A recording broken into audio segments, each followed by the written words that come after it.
এটা 10টা বাজে কি? তুমি পেশেন্সের একটা পুরো বাক্স নিয়ে কফিনে দিই। হ্যাঁ শোনা আমার গ্রুপ আছে। ভালো মানে কুত্তা পালিয়ে। আচ্ছা চলতা হো দুআও। Hello everyone, this is Shoma and welcome back to my channel. তো আজকে হচ্ছে 20 তারিখ আর আমি যাচ্ছি দক্ষিণেশ্বরে পুজো দিতে। তো ভাবলাম যে প্রথম ব্লগটা আমি দক্ষিণেশ্বর থেকে স্টার্ট করি। তো চলো দেখতে থাকো। তো আমি স্নান কমপ্লিট করে চলে এসেছি আর আজকে হেয়ার ওয়াশ করেছি যেহেতু পুজো দিতে যাচ্ছি আর আমি উপোসও করে আছি। তো দেখা যাক আজকে সানডে যদি পুজো দিতে পারি, যা ভিড় হয় দক্ষিণেশ্বরে। আর এর মধ্যেই সুজল আমার বাড়িতে চলে এসেছে। তোমরা তো সবাই সুজলকে চেনো, আমার মিনি ব্লগে দেখেইছো। হাই গাইস, আমি নাইট করে এসেছি, আমার চোখগুলো দেখতেই পাচ্ছেন না। হ্যাঁ, ওকে আমরা বলেছি তোর কাছে কোনো অপশন নেই, তুই নাইট করে আয় আর যাই করে আয়, তোকে আসতে হবে। তো ওর বাড়ি দক্ষিণেশ্বরে আর দক্ষিণেশ্বর থেকেই ও এসছে, ও বারাসাতে এসছে, আবার দক্ষিণেশ্বর যাবে পুজো দিতে, আবার বারাসাতে আসবে, আবার দক্ষিণেশ্বর যাবে। তো এটা হচ্ছে ওর আজকে কাজ। এটা নাকি মেকআপে আসে না। আমরা তো জানি কি মেকআপ মানে সব কিছু আছে, ফাউন্ডেশন থেকে। মেয়েরা মেকআপ মানে বুঝে ফাউন্ডেশন লাগানো, হানাকানা করা, কিন্তু আমাদের এই কাজল মাস্কারা কি মেকআপ ধরা হয় নাকি? তো আমি একদম রেডি হয়ে চলে এসেছি। আজকে এই সুন্দর চুড়িদার সেটটা পরেছি আর হ্যান্ডমেড জুয়েলারি পরেছি, আমার বানানো কিছু। আর তো এরপর লেট হলে না ওরা আমাকে মেরেই ফেলবে, একজন দাঁড়িয়ে আছে অলরেডি। তো চলো চলো যাওয়া যাক। প্যাকিংটা ঠিকঠাক হলোই না। হেলমেট পরে নিয়েছেন ম্যাম? আপাতত হেলমেটই পরেছেন, কখন বেরোবো সেটা এখনো ঠিক নেই।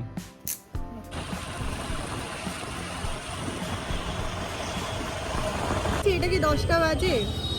10টার জায়গায় এখন 12টা। কন্যা মা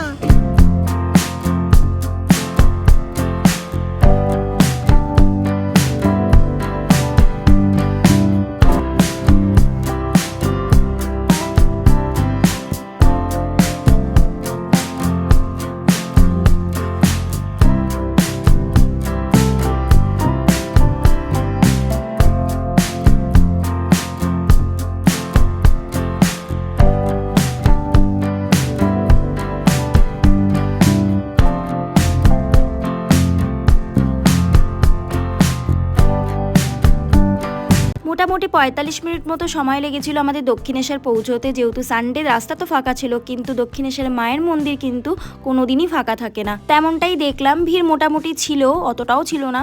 তো সবথেকে বেশি ভালো লাগছিল যে ওয়েদার, না বৃষ্টি না রোদ, দারুণ লাগছিল। মানে যদি রোদ হতো না, এই পুজো দেওয়াটা মানে খুব কষ্টকর হয়ে যেত। এবার তোমাদের সাথে আমি একটা কথা শেয়ার করতে চাই, যেটা হচ্ছে আমরা মন্দিরে ঢুকে ফার্স্ট একবার পুজো দিয়েছিলাম। তো ফার্স্টবারে পুজোতে আমরা মাকে দর্শন করতে পারিনি ভালোভাবে, কিন্তু সেকেন্ড টাইম আমি আর ও ভেবেছিলাম কি যে জাস্ট দর্শন করতে যাব। তো সেকেন্ড টাইম আবার ভালো করে পুজো দেওয়া হয়েছে আর সামনে থেকে মাকে দর্শন করতে পেরে খুব ভালো লাগছে। ওই দর্শনটা আরো বেশি ভালো ছিল। মানে মায়ের হয়তো সত্যি ইচ্ছে ছিল কি যে আমরা যাই আর একবার দর্শন করি, তো তার জন্য আমরা যেতে পেরেছি। হ্যাঁ বলো বলো কি বলছো, আসো আসো বলো, অসুবিধা নেই বলতে পারো। এদের সাথে ঘোরা মানে পেশেন্সের একটা পুরো বাক্স নিয়ে ঘোরা। ও আচ্ছা, পেশেন্স বলেনি, পেশেন্স বলেছে, আই মিন ধৈর্য। আসলে ব্যাপারটা হয়েছে আমি এত পরিমাণে ছবি ভিডিও রিলস তুলছিলাম আমরা দুজনে মিলে আর কি, তো সেটাতে বিরক্ত হয়ে যাচ্ছিল। বললাম না নাইট করে এসছে, তার মধ্যে খিদেও পেয়ে গিয়েছিল, সো এটার জন্য ভুলভাল বকছিল অনেক। তাহলে এখন আমরা কিছু অঙ্গ গ্রহণ করতে যাচ্ছি। এখন আমরা যাচ্ছি খেতে। তোমরা যারা দক্ষিণেশ্বর এসেছো তারা নিশ্চয়ই ফুড প্লাজাকে দেখেছো। তো আমরা যতবার দক্ষিণেশ্বরে যাই এখান থেকেই খাওয়া দাওয়া করি, এখানে খাওয়ার কোয়ালিটি খুব ভালো হয়। ছোলে ভাটুরে আর 4টে লস্যি, দই লস্যি। আমরা অর্ডার করেছিলাম 3 প্লেট ছোলা বাটুরে আর 4টে লস্যি। আমার আর সানিতার তো 1 প্লেটেই হয়ে যায়। তারপর খাওয়া দাওয়া কমপ্লিট করে বেরিয়ে আবার ছবি তুললাম, ভিডিও করলাম। তো ওখান থেকে বেরিয়ে আমরা একটু মার্কেটের দিকে গিয়েছিলাম।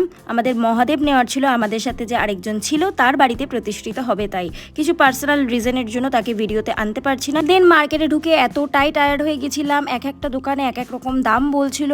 কেউ বলছিল 1200, কেউ বলছিল 1400, কেউ বলছিল 1100। তো এতটাই কনফিউজড হয়ে গিয়েছিলাম। তো লাস্ট একটা দোকান থেকে 850-তে আমরা মহাদেবের ফুল সেট পেয়ে গিয়েছিলাম, তো সেটাই কমপ্লিট করে নিলাম।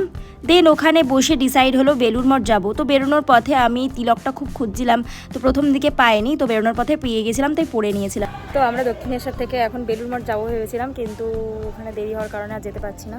তো আমরা একটা আশা আছে যেতে পারবো। হ্যাঁ দেখা যাক, আর একটুখানি হলেই যেতে পারবো। আপাতত এই ঘাটে এসছি, একটুখানি সময় কাটিয়ে তারপর যাবো।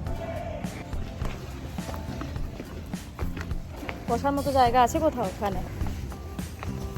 না মানে আছে, গান করি, হ্যাঁ মানে তুমি গান করো, আচ্ছা। আমার গ্রুপ আছে। তাহলে মানে কুর্তা পালিয়ে যায়। তো আমরা এখানে সুজল ওর বাড়ি যেহেতু এখানে, তাই ও খুব ভালো করে জানে, আর ও এখানে নিয়ে এসছে আমাদেরকে একটা ঘাটে। সো তো ওরা আপাতত ওখানে রেস্ট নিচ্ছে, আর আমরা একটু এসলাম ঘুরতে। দেখে দেখে দেখে দেখে এইখানে তোমাদের সাথে একটা কথা শেয়ার করতে চাই। সুজলের সাথে আমার বন্ধুত্ব কিন্তু বেশি দিনের নয়, 8 থেকে 9 মাস মতো হয়েছে। সানিতার মাধ্যম দিয়ে পরিচয় হয়েছিল। ও আমার বন্ধু কাম দাদা কাম ভাই যাই বলো, ওর সাথে 8-9 মাসে যে বন্ডিংটা তৈরি হয়েছে সেটা খুব কম লোকের সাথেই হয় আর কি। তো গিয়েই তো প্রথমে গঙ্গাজল একটুখানি মাথায় ছিটিয়ে নিয়েছিলাম, প্রণাম করে নিয়েছিলাম, তারপরে কি ছবি তুললাম। গাইজ আমরা এখানে একটা জিনিস দেখতে পেয়েছি, ইনি অনেকক্ষণ যাবত জলের নিচে বসে আছে। আমরা বুঝি উনি কি সত্যি সাধনা করছে কালকের জন্য? এরকম সাধনা, জল সাধনা? আমি তো পারবো না। না, একবার জিজ্ঞেস করবো, ঠেলে ফেলে দেবো? তোরে যে চিন্তা ভাবনা, ধাক্কা মেরে দিই, ধাক্কা মেরে পড়ে যাবে। জল সাধনা সিরিয়াসলি মানে উনি কিভাবে বসে আছে আমি তাই ভাবছি, এসে থেকেই দেখছি। ওয়াও, আর এই ওয়েদারের সাথে এত ভালো লাগছে। যাচ্ছে বেলুন মঠ। এখনো টাটা করে যাচ্ছে। টাটা। এত ভালো লাগছে, মানে আমার গঙ্গার ধারে বসে থাকতে গঙ্গার ধার আলাদাই একটা ফিলিংস। এটা কিন্তু সত্যি কথা, গঙ্গার ধারে বসে থাকতে কার না ভালো লাগে। এমন মানুষ পাওয়া কিন্তু খুব চাপ, যে গঙ্গাকে ভালোবাসে না, গঙ্গার ধারে বসতে ভালোবাসে না। আমারও খুব ভালো লাগছে, সাথে একটু ছোটো ছোটো বৃষ্টি পড়ছে, আরও বেশি ভালো লাগছে। কেমন থেমে থেমে যাচ্ছি না কথা বলাকালে, হ্যাঁ কিছু না।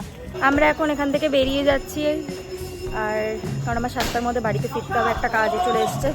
সো তারপর আর কি বাড়ির দিকে আস্তে আস্তে রওনা হলাম। সত্যি বলতে আজকে মাকে পুজো দিয়ে আলাদাই একটা শান্তি লাগছিল। তো আমরাই বাড়ি আসলাম জাস্ট, মুখ চোখের অবস্থা দেখে বুঝতেই পারছো প্রচণ্ড ফেরার পথে জ্যাম পেয়েছি। আর এখন আমাকে এসে যে কাজে বসতে হবে, একজন এর এক্সটেনশন করবে, তার জন্যই তাড়াহুড়ো করে আসা। আর এখন ওকে বললাম একটুখানি হেল্প করে দেওয়ার জন্য, জিনিসগুলো একটু বার করছে, বিকজ আমি প্রচণ্ড টায়ার্ড হয়ে গেছি। বিশেষ করে আসার সময়টা প্রচণ্ড জ্যাম পেয়েছি, আর রাস্তা ফেরার পথে রাস্তা একদম ভালো না। তো যাওয়ার সময় অতটা কষ্ট হয়নি, ফেরার সময় বেশি কষ্ট হয়েছে। তো একটু ফ্রেশ হয়নি, তারপর কথা বলছি। अच्छा चलता हूँ दुआओं में याद रखना। একটু বাই বাই বলবে না? तो वन टाइप ऑफ तो भाई रैपिडो पे टाटा गुड বাই বাই। তো তোমরা তো দেখতেই পেলে ওরা ওদের বাড়ি চলে গেছে, আর আমি জাস্ট ফ্রেশ হয়ে এলাম, আর ডিনারও কমপ্লিট করে নিয়েছি, বিকজ আমি সারাদিন উপোস করেছিলাম, প্রচণ্ড খিদে পেয়ে গিয়েছিল, তাই খেয়ে নিয়েছি। আর নেল এক্সটেনশন করার কথা ছিল যার হাতে, তাকে আমি ফোন করে জানিয়ে দিয়েছি যে আজকে আসতে হবে না, বিকজ আমার একটু ব্যাক পেইন হচ্ছে, রাস্তাটা একটু উঁচু নিচু ছিল, তার জন্য একটু ব্যাক পেইন হচ্ছে, তো আমি পারবো না আজকে কাজটা করতে। আমি কালকে সকালে আসার জন্য ওনাকে বলেছি, তো উনিও রাজি হয়েছে। তো এবার রেস্টের প্রয়োজন আছে, আমাকে ঘুমাতে হবে। সো আজকের ব্লগটা এইটুকুই ছিল, জানি না কেমন কি দেখাতে পেরেছি, আশা করি তোমাদের ভালো লাগবে। আর ভালো লাগলে like comment share and subscribe my channel. Tata.